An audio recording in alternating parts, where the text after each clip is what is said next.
Two more games this weekend for the Tampa Bay Lightning. A date with Chicago on Friday and a Saturday divisional matchup in Detroit against the Red Wings. We'll break down those matchups and preview the Lightning quarter century team to be released on January 28th by the Hockey News.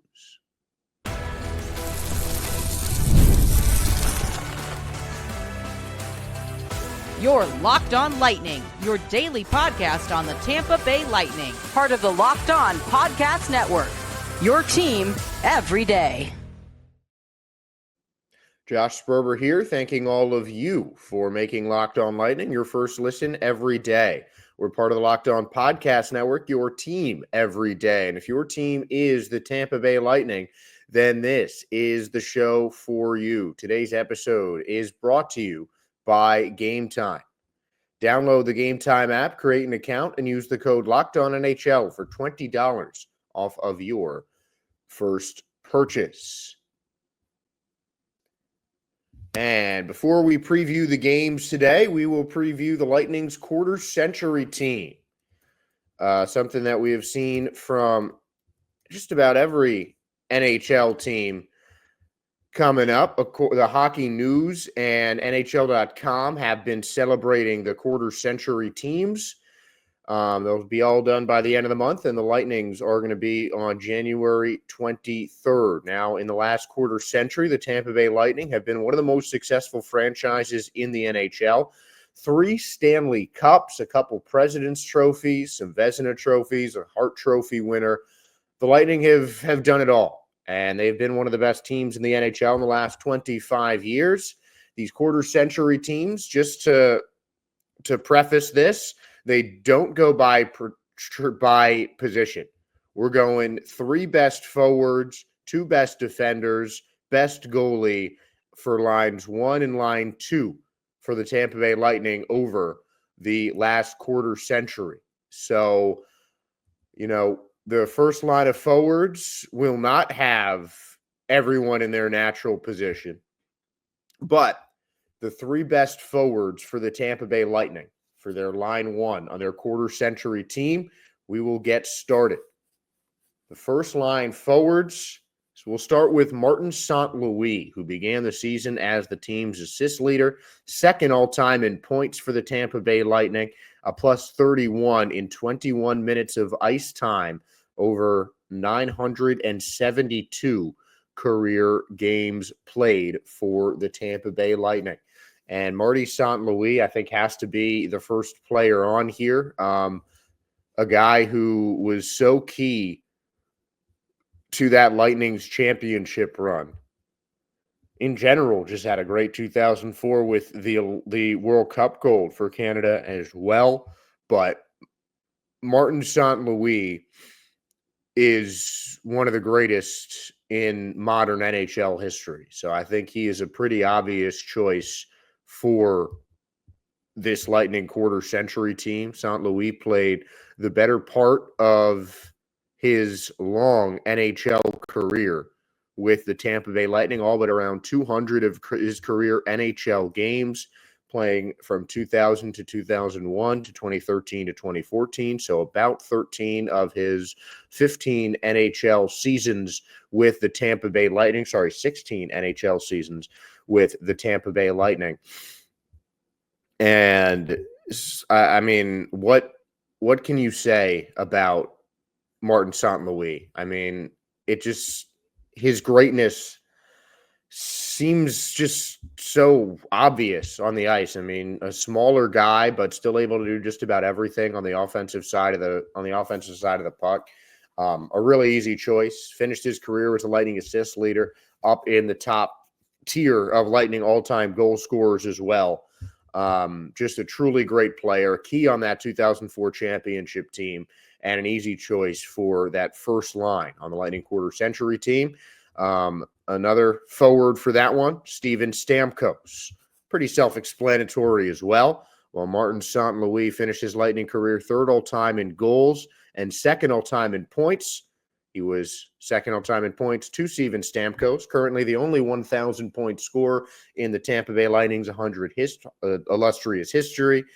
342 goals, 601 assists for Nikita Kucherov, who has played the entirety of his 11-year career with the Tampa Bay Lightning. He's a guy who is going to end up on even more leaderboards than he already is for the Tampa Bay Lightning. He is expected to break Victor Hedman's assist record later this year. Hedman took over from Marty St. Louis in November. Recently, Nikita Kucherov became the only Lightning player with 600, or the second Lightning player with 600 assists. And, I mean, Nikita Kucherov has meant so much to the Tampa Bay Lightning organization, and as John Cooper put it, the entire league. And that's, just a testament to his skill, as Kucherov has shown that he is one of the smoothest and best players with the puck in the NHL right now. Truly blossomed into one of the greats of the game, crucial for the Lightning in 2 Stanley Cup championships. No way to not include Steven Stamkos and Nikita Kucherov on these. I mean, Stamkos leaving the Lightning this offseason certainly hurt, but he has finished his Lightning career with over 200 more points than anyone else who has ever played for the Lightning. Though I don't think those records are going to hold. I think Nikita Kucherov is going to catch that career points mark and the career goals mark. It's maybe a bit taller of an order. Kucherov currently 4th on the Lightning with 342 goals. Stamkos leads all Lightning players with 555. So Stamkos, Kucherov, and St. Louis, the top 3 forwards in Tampa Bay Lightning history to this point.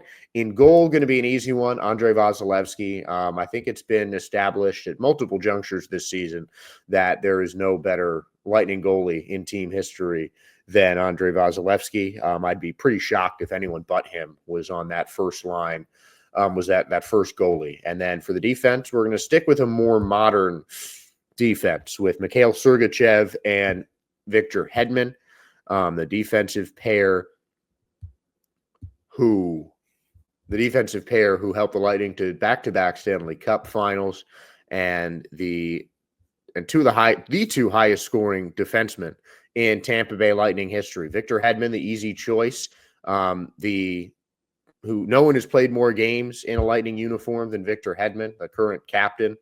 And a guy who honestly might even be the captain of the quarter century team.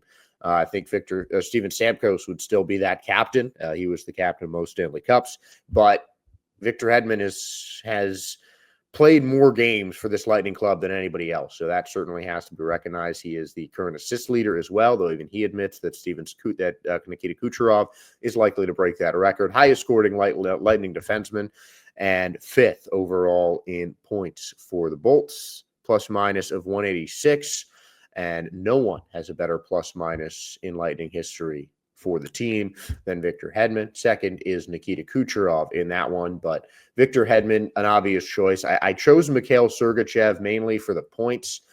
Dan Boyle and Pavel Kubina are the line 2 defensemen for the Tampa Bay Lightning, that line 1 pairing from the Bolts in their first Stanley Cup win back in 2004. Boyle, I had thought about. I had thought about Dan Boyle. He is, another great Lightning defender. He really could have swapped out him or Kubina with Mikhail Sergachev, but Sergachev has a positive plus minus. Boyle and Kubina do not. And that was really the deciding factor.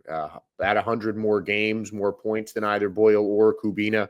For Sergachev, a little less than 100 more games than Dan Boyle. Kubina played 662, which is certainly up there for Lightning defensemen, but I went with Sergachev and Hedman for line 1. For the second line, Braden Point, Brad Richards, and Vinny Lecavalier on forwards. Nikolai Khabibulin over Ben Bishop. Bishop has similar stats, maybe a little bit better, more all-star teams than Khabibulin, but I think the Stanley Cup there was the deciding factor. The forwards, pretty easy. Braden Point, then Vinny Lecavalier are next up on Lightning points. Lecavalier 4th all-time, 874, top overall draft pick for the Lightning. And 383 goals for the Bolts are second to only Steven Stamkos. Braden Point, 291 career goals, is behind Kucherov for fifth on the team. 312 career assists is seventh, and he'll be up there in points, probably behind Nikita Kucherov by the time his Lightning career is done. Had to put him on this. Brad Richards getting on there, the Stanley Cup MVP, the Conn Smythe Trophy winner from Lightning. So all three Conn Smythe winners are on this quarter century team. Ruslan Fedotenko was someone that you had to consider just for that incredible Stanley Cup final performance, but Brad Richards getting the nod as he is seventh all time in Lightning points with 489 in 552 career Lightning games. If you guys have any thoughts on the quarter century team, feel free to list them below in the comment section or give us a DM on X at LO_Lightning. Until then, we'll be previewing games, though, talking about the Chicago Blackhawks, the first team that the Bolts will face in their weekend back-to-back.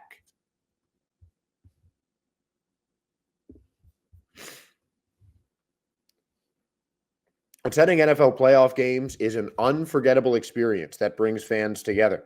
I remember the excitement and energy of the Bucs playoff game that I attended last year, and I'm looking forward to making new memories this season. Game Time has a feature called Game Time Picks that makes getting tickets for events even easier. It filters out the fluff to show you only incredible deals on great seats, so you don't have to waste time searching through thousands of tickets. I recently used Game Time Picks to find tickets for an upcoming NFL playoff game. Browsing through the deals was simple, and I found great value for all kinds of seats around the venue. The Super Deal was especially impressive, offering the best value for the event. The app's features like seat views before you buy and all-in pricing with no surprise delivery fees at checkout made the experience smooth and reliable. Plus, the on-time ticket delivery and lowest price guarantee gave me peace of mind. So take the guesswork out of buying tickets with Game Time. Download the Game Time app, create an account, and use the code LOCKEDONNHL for $20 off your first purchase. Terms apply, but again, create an account and redeem the code LOCKEDONNHL for $20 off. Download Game Time today. Last-minute tickets, lowest price guaranteed.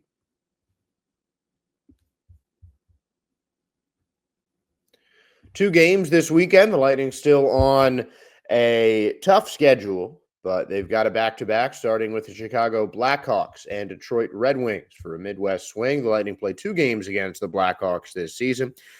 Both of them will take place in the span of the week. The Lightning return to Amalie Arena with a date against the Blackhawks on January the 28th when their quarter-century team gets released, and Lightning and Blackhawks tonight at the United Center in Chicago. Lightning likely to start Andrei Vasilevsky. He will more than likely be going against Peter Mrazek of the Blackhawks. And these are two teams at quite different points in the standings so far this season. The Lightning in fourth now, despite having 4 games in hand against the Bruins. Boston with a win last night. That got them to 54 points. Lightning, though, have played 46 games. The Bruins, only team in the Atlantic Division with 50 games played so far. The Blackhawks, last place in the Central Division of the Western Conference, tied for the season low on points with the San Jose Sharks. And this is a game that on paper the Lightning really must win. 2 tough losses in a row. 2 games where you really felt they had a chance. And both of those losses came against teams in the Lightning division. A 5-3 loss against the Maple Leafs on Monday, and then on Tuesday, a 3-2 loss and a come-from-behind win for Montreal on Tuesday. The last 3 Lightning losses have came against divisional teams. The Lightning now going out of their division to a team that is on the season, as I mentioned, tied for the season low on points with the San Jose Sharks. The Blackhawks 15-28-4, the second fewest wins of an NHL team this season, with 4 games in hand over the San Jose Sharks, who lead the NHL in that category. Goal differential of -39 is also second worst in the NHL to, you guessed it, the San Jose Sharks. So again, on paper, this is a game that seemingly the Lightning have to win.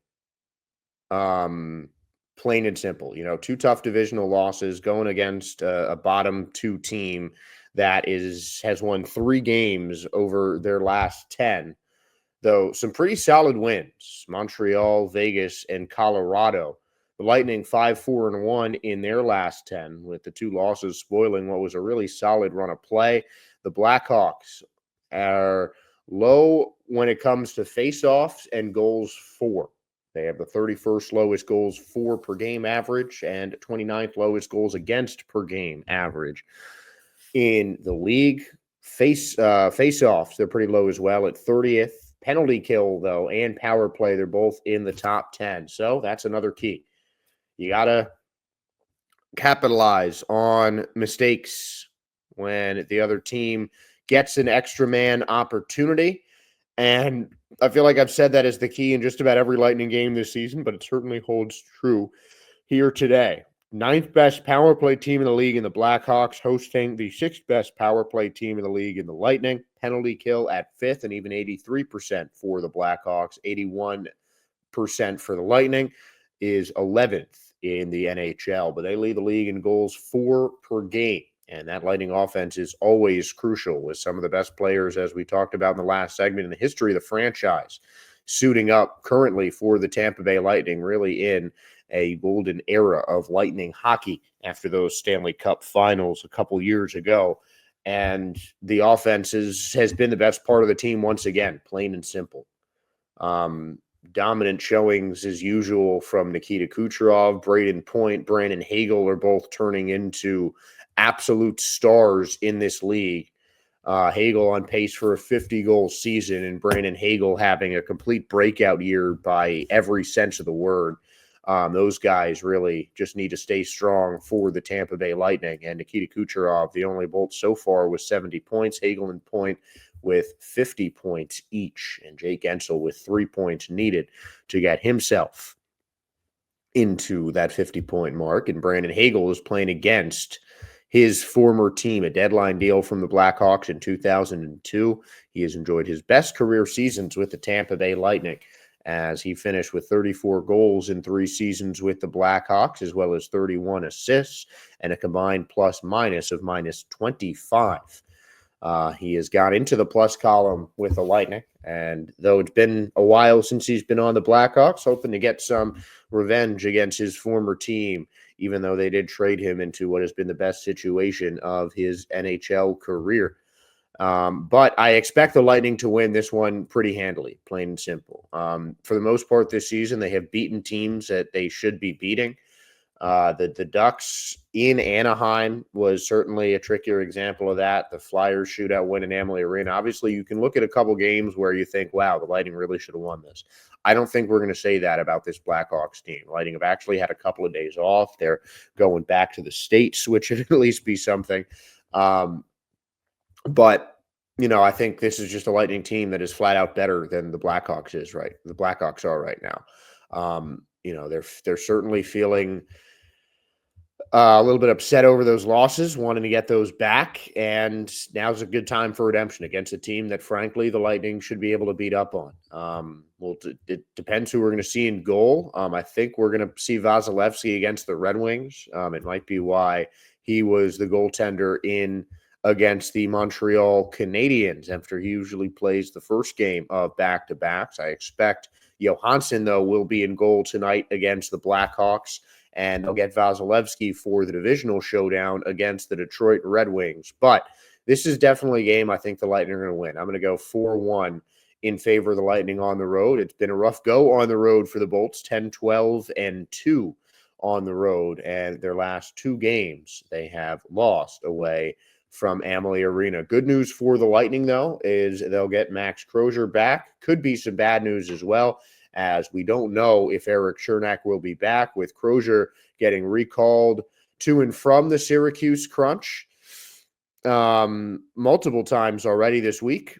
It doesn't seem like Chernak will be playing. I'd expect Crozier to stay on line 2 with Ryan McDonough.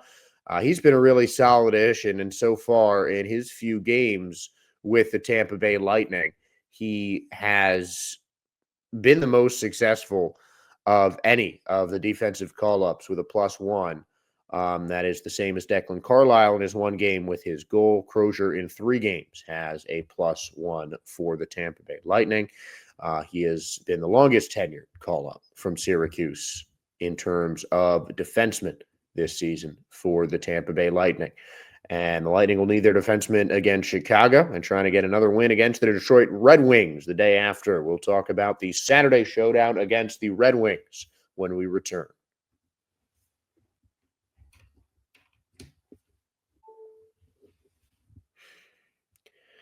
After a date against the Blackhawks, the Lightning are going to stay in the Midwest, go to Detroit for their second game of the month against the Detroit Red Wings. They've also got another game against Detroit in Detroit on February 8th. As I said in the first episode, this should be a battle of Andrei Vasilevskiy and Cam Talbot once again. That one did not go so well for Mr. Talbot, who played only 2 periods the last 2 times these squads faced each other back at Amalie Arena. The Lightning were outshot by the Red Wings 39-22. The Lightning, though, won 5-1. Cam Talbot played 2 periods, took the loss with 5 goals allowed on 16 shots, and Lyon made 6 saves on 6 shots in the final 20 minutes of the game. That was a certainly dominant performance for the Lightning. 2 of 3 on power plays held the team that was, at that point, number 2 in the league on power plays, now 3rd to just 1 power play goal in 6 attempts. The Red Wings, though, 31st on the penalty kill, just under 69%. So again, special teams is going to tell the story. It certainly did in that first game for the Lightning. The Lightning with 2 goals on the power play, just 1 for the Red Wings. So just on power plays alone, the Lightning had the Red Wings beat when Detroit came to Amalie Arena a couple weeks ago. 4 goals in the second period. I don't know if the Lightning are going to be able to have that kind of burst. Obviously, that is certainly going to help. But the offense has been truly crucial for the Lightning this season. They have kept the Lightning in games time after time again. And for the most part, the Lightning's offense has been the reason that Tampa Bay has won as many games as it has this season. Mitchell Chaffee was willing to comment on the Lightning's offense when I saw him at practice last week. I think it's a little bit of everything. Obviously, we have just tremendous players, high-end skill, but we also have other guys, I'd say like myself, that can play more of a gritty game and win puck battles and get those guys the puck. When it comes to the opportunity, trying to put that puck in the back of the net and score. So obviously, a lot of praise for the Lightning offense for Mitchell Chaffee, and that high-powered offense has the Lightning in first in the league in terms of goals per game, and the 6th best power play team in the league that I think could get a boost this weekend between Chicago and Detroit for the Tampa Bay Lightning. And, the Lightning are a team that need to win a lot of their games on offense, and I think that's the case for the Red Wings as well. Though they're still middle of the pack with less than 3 goals per game and about 3.25 goals allowed per game, 23rd and 24th in those respective stats for the Red Wings. They have fallen off a little bit. They had won 7 of their last 10 coming into Tampa Bay last week. After the win against Montreal for Detroit, the Red Wings have broken a 3-game losing streak that started with a loss to Tampa, an overtime loss in Philly as well, as the Red Wings had just lost 3 in a row to a couple of solid teams, but the last 2 wins for them have been against their division, and they're playing a Lightning team that has played a lot of almost back-to-backs, especially against divisional opponents this month. Against the Bruins, they had a 4-1 win at Amalie Arena. Less than a week later, the Bruins beat them 6-2 back in Boston. The Anaheim Ducks won the first matchup in Anaheim. The Lightning came back with a shootout win 2 days after that Bruins loss in Boston. So the Lightning certainly don't want to have a repeat of that. This is a divisional opponent, and especially with Boston getting back out ahead of Tampa Bay of that third spot in the Atlantic Division, you want to beat, well, really both of these teams, but especially a divisional opponent like the Detroit Red Wings. The Lightning certainly deserve to be in third in that division. Really, the couple games in hand, the few games in hand have made the difference and allow the Bruins to climb back in to that third spot. I think that's going to be temporary. The Lightning hopefully can get that back with a win against Chicago, and then they'll come into Detroit ideally in third place. The Red Wings, without the same kind of schedule that the Lightning have had in terms of just the close proximity of games to each other. And the big win, a day off, the Lightning will be playing the Red Wings on the heel of a back-to-back. So a little bit more rest for Detroit, but this is a team that the Lightning already beat, so hopefully they can do it again. That game was just offensive dominance the last time these two played each other back at Amalie Arena a couple weeks ago. Braden Point got a goal at the end of the first period, and then right at the start of the second period, the 4-goal onslaught began once again for the Tampa Bay Lightning.